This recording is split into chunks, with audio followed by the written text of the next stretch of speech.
Pak. Selamat geladi ya. Selamat geladi. Selamat lantikan.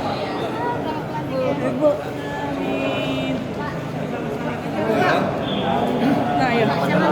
Ya, Pak. Tentang pelantikan Ya. siapa nih? Hari ini kita ada jadwal geladi. Persiapan ini kami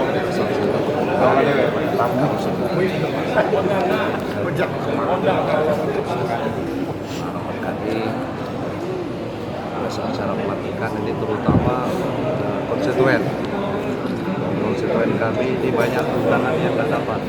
Kami mohon maaf karena kapasitasnya terbatas. Di gedung ini ada 7 kepala daerah, 4 wali kota dan 3 bupati ini. Jadi kami mohon maaf keterbatasan undangan dan juga kami tidak mampu mengundang semua konstituen yang telah bersama-sama kepada kami. Kami mohon doa, ya, restu semoga proses pelantikan besok yang dilaksanakan berlangsung sesuai harapan kita. Lancar, sukses. Oh iya, tentu orang terdekat keluarga para partai besok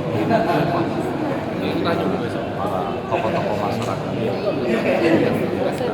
Ya, sudah pelantikan. Besok insya Allah selesai pelantikan kami sudah mengagendakan untuk menandatangani sesuai dengan janji kami pada saat kampanye.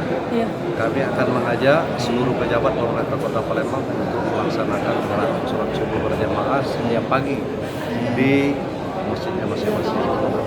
Perwali akan kita tanda tangani perwali. Kurang lebih ada 1.600-an pejabat di Kota Palembang ini. Kalau semua menggerakkan mengajak sholat subuh ini, cita-cita sesuai dengan visi kami Palembang Darussalam. Kemudian setelah itu, sehubungan dengan kegiatan gotong royong juga kami akan Restorasi Sekanak. mengukir di Sekanak, Sungai Sekanak 918. Jadi sungai apa namanya, Mural. Silakan tanya dengan rumah selamat ya, Mural.